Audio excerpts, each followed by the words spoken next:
حضرت عمر کے دور میں ایک جادوگر تھا۔ وہ یہ دعویٰ کرتا تھا کہ مجھے غیب کا علم ہے۔ حضرت عمر نے اسے اپنے پاس بلایا اور آپ نے اپنا ہاتھ پیچھے کیا اور کہا، بیٹا میرے ہاتھ میں کیا ہے؟ جادوگر نے کہا، کینکریاں۔ آپ نے اپنا ہاتھ کھولا تو سچ میں کینکریاں تھیں۔ یہ دیکھ کر لوگ حیران ہوئے تو اچانک آپ نے بسم اللہ الرحمن الرحیم۔ حضرت عمر رضی اللہ تعالی عنہ اور ایک جادوگر کا واقعہ۔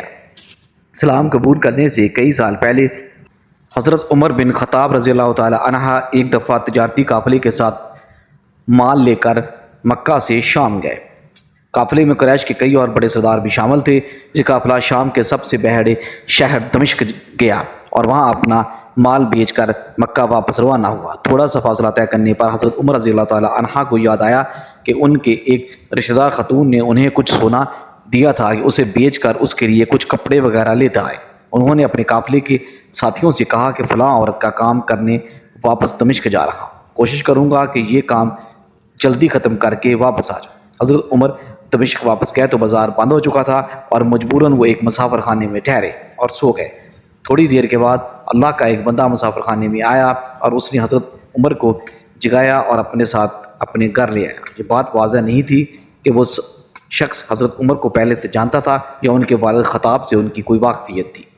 انہوں نے حضرت عمر کی بڑی خاطر مدارت کی۔ کھانا کھا کر وہ تو سو گئے اور ان کا میزبان رات بھر اللہ کی عبادت کرتا رہا۔ صبح کو حضرت عمر بیدار ہوئے تو ان کے میزبان نے کہا کہ اکیلے بازار مت جانا، بازار میں لٹیرے اکثر مسافروں کو لوٹتے رہتے ہیں، میرے ساتھ چلنا۔ یہ کہہ کر وہ سو کیونکہ رات بھر جاگ رہا تھا۔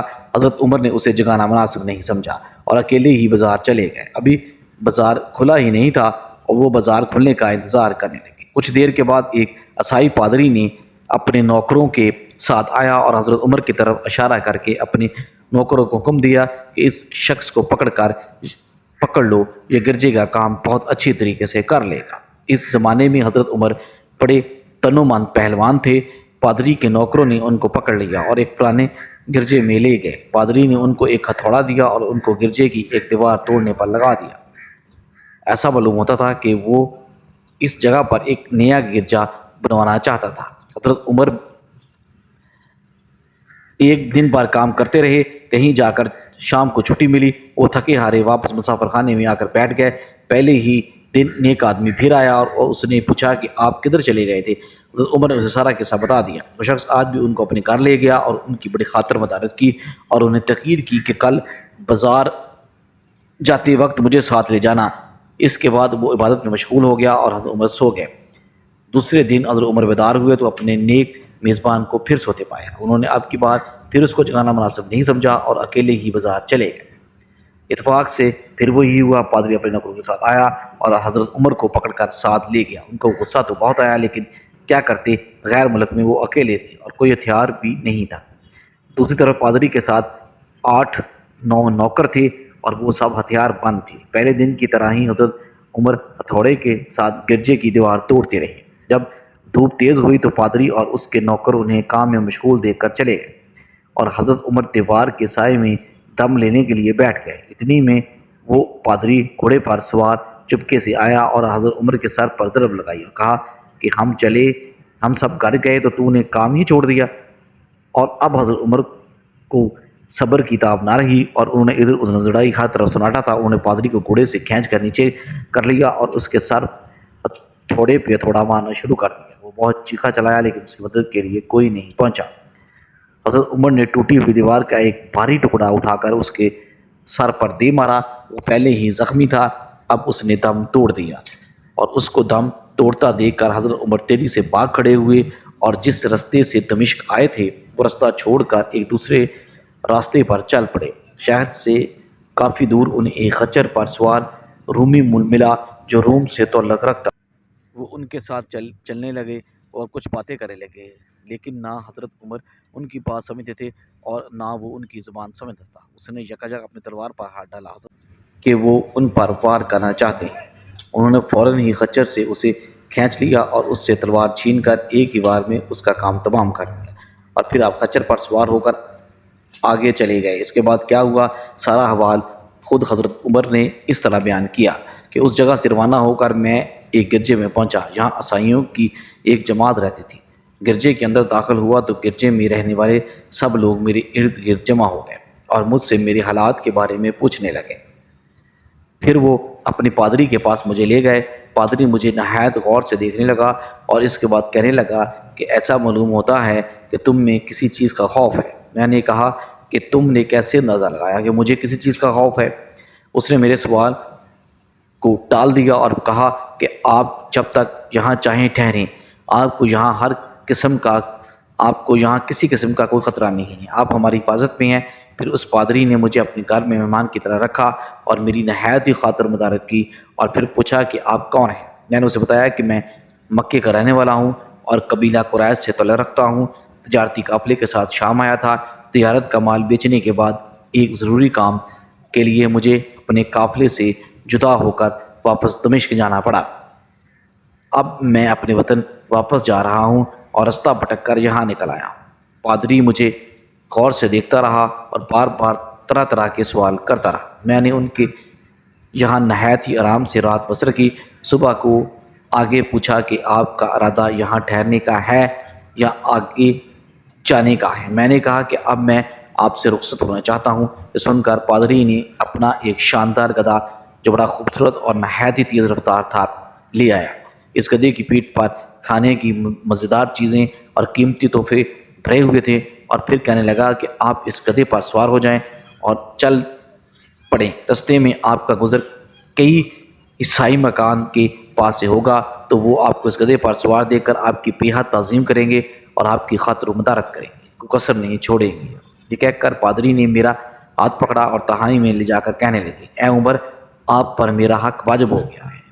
میں نے کہا بے شک۔ اس نے کہا آپ کا تعلق ایک معزز قوم سے ہے، میری آپ سے غرض ہے۔ میں نے کہا کہ آپ بیان کر دیں، لیکن حیرت کی بات یہ ہے کہ آپ جیسا بڑا آدمی مجھ جیسے پریشان حال مسافر سے کوئی غرض کیسے کر سکتا ہے؟ اس نے بڑے یقین بھرے لہجے میں کہا کہ سنیں، میں ایک ایسا آدمی ہوں جسے اللہ نے آسمانی کتابوں کا علم عطا فرمایا ہے۔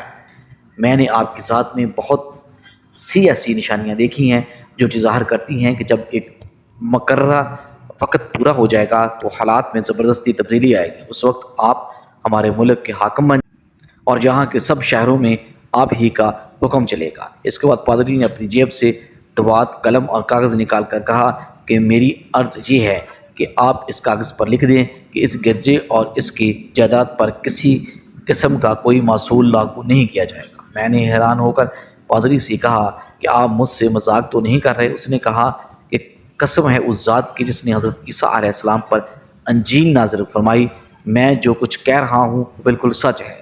آپ مہربانی کریں اور میری درخواست قبول فرمائیں۔ میں نے پادری کی باتوں کو اس کا فہم سمجھا اور جیسے اس نے کہا میں نے اسی طرح کاغذ پر لکھ کر دے دیا۔ اس کے بعد گدھے پر سوار ہو کر چل پڑا۔ رستے میں مجھے کئی جگہ پر عیسائیوں کی جماعتیں ملیں۔ انہوں نے مجھے ایک پادری کے گدھے پر دیکھ کر میری بڑی خاطر مدارت کی اور مجھے اسی طرح جگہ جگہ عیسائیوں کا مہمان بنتا تبوک تک پہنچ گیا۔ اللہ کی شان، جس تجارتی قافلے کے ساتھ میں گیا تھا وہ کافی دیر میرا انتظار کرنے کے بعد اس جگہ سے چل پڑا تھا جہاں میں نے انہیں چھوڑا تھا، اور اب تبوک میں ایک کنویں کے قریب ڈیرا ڈالے ہوئے تھے۔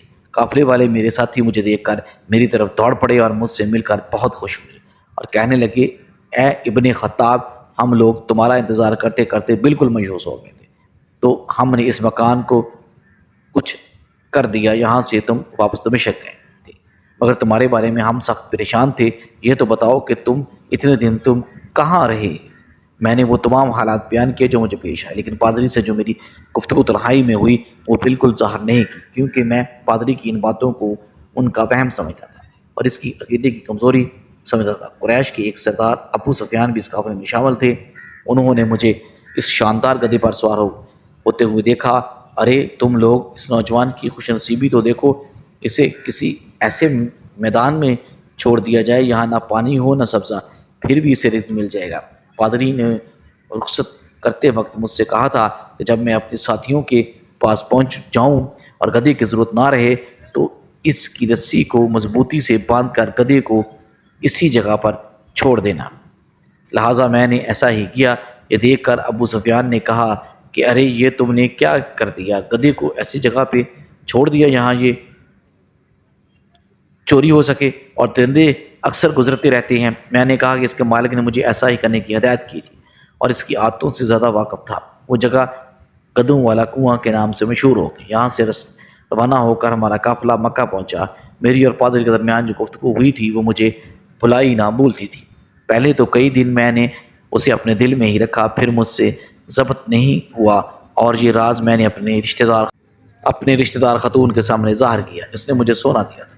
وہ بڑی عقلمند خاتون تھی۔ اس نے مجھ سے کہا کہ عمر بن خطاب، میں تمہارے بچپن ہی سے تم میں اچھی نشانیاں دیکھ رہی ہوں۔ جب تم بہت چھوٹے بچے تھے تو میں نے ایک دفعہ خواب میں دیکھا کہ تم لمبے ہوتے جا رہے ہو اور تمہارا قد اتنا لمبا ہو گیا ہے کہ تو نے اس کو آسمان کو چھو لیا ہے۔ یہ دیکھ کر میں نے خواب میں کہا کہ ارے یہ میرے بچے کی کیا حالت ہو گئی ہے۔ تو کسی نے کہا کہ یہ لڑکا دنیا اور آخرت میں بھلائی پانے والا بنے گا۔ جاہلیت کے زمانے میں اس قسم کی باتوں کا مطلب میری سمجھ میں نہیں آتا تھا۔ مکہ کے ایک شخص اہل کتاب یعنی یہود و انصار میں سے تھا جو بہت گمنام تھا۔ عام لوگ تو اس سے واقف بھی نہیں تھے، لیکن قریش کے کچھ سردار اسے پہچانتے تھے اور اس کی بہت عزت کرتے تھے۔ ایک دن دوپہر کے وقت میں اس کے پاس گیا اور اسے جا کر کہا کہ میں آپ سے چند باتیں کرنا چاہتا ہوں اور چاہتا ہوں کہ آپ ان کو اپنے دل میں راز بنا کر رکھیں اور کسی کے سامنے ظاہر نہ کریں۔ اس نے ایسا کرنے کا وعدہ کیا تو میں نے اپنے سفر کے تمام واقعات اس کے سامنے بیان کر دیے اور اپنے رشتہ دار خاتون کے خواب کا بھی ذکر فرمایا۔ جب میں اپنی گفتگو ختم کر چکا تو اس نے کہا، اے ابن خطاب، جس کو تو نے وصول کی معافی کا وعدہ لکھ کر دیا ہے، اس زمانے میں عیسائیوں کا سب سے بڑا عالم ہے۔ جو کچھ اس نے کہا وہ سچ ہے۔ جلدی ہی وہ سچ تمہارے سامنے آ جائے گا۔ یہاں تک تمہاری رشتہ دار خاتون کے خواب کا تعلق ہے تو اس سے یہ ظاہر ہوتا ہے کہ مکے میں ایک بہت بڑا انقلاب آئے گا اور زمانہ ایک نئی صورت اختیار کرے گا اور آنے والے زمانے کے آسمان اور زمین بدل جائیں گے۔ اور میں وہاں سے گھر چلا گیا اور اس کی ساری باتیں اپنے دل میں لیے رہا۔ تھوڑی ہی عرصے کے بعد قریش کی مجلسوں میں آپ صلی اللہ علیہ وآلہ وسلم کا ذکر ہونے لگا۔ یہ لوگ اس بات پر چڑھتے تھے کہ محمد صلی اللہ علیہ وسلم اپنے آپ کو اللہ کا رسول کہتے ہیں، لوگوں کو بتوں کی پوجا کرنے سے منع کرتے ہیں اور ایک اللہ کو ماننے پر زور دیتے ہیں۔ جلد ہی اللہ تعالیٰ نے اسلام کو ظاہر کیا اور مجھے یقین ہو گیا کہ حالات وہی صورت اختیار کر رہے ہیں جس کی طرف آسمانی کتابوں کے عالم شاہ کے پادری نے اشارہ کیا تھا۔ نبوت کے 6 سال حضرت عمر نے اسلام قبول کر لیا اور رسول اللہ صلی اللہ علیہ وسلم کے جانسار ساتھی بن گئے۔ 11 ہجری میں آپ صلی اللہ علیہ وسلم اس دنیا سے رخصت ہوئے تو حضرت ابو بکر صدیق رضی اللہ تعالی عنہ مسلمانوں کے پہلے خلیفہ بنے۔ 13 ہجری میں انہوں نے وفات پائی تو حضرت عمر رضی اللہ تعالی عنہ خلیفہ بنے اور ان کے سفر نامے کی روایت کرنے والے راوی کا بیان ہے کہ حضرت عمر فاروق رضی اللہ تعالی عنہ اپنے خلافت کے زمانے میں شام تشریف لے گئے تو ایک بہت بوڑھا آدمی جس کے بال برف کی طرح سفید ہو چکے تھے، عیسائیوں کی ایک جماعت ان کی خدمت میں حاضر ہوا اور عرض کی، اے امیر، کیا آپ مجھے جانتے ہیں؟ حضرت عمر رضی اللہ تعالی عنہ نے کہا فرمایا کہ اگر آپ شام کے فلاں شہر کے پادری ہیں تو میں آپ کو پہچانتا ہوں۔ اس نے کہا، جی ہاں، میں وہی پادری ہوں۔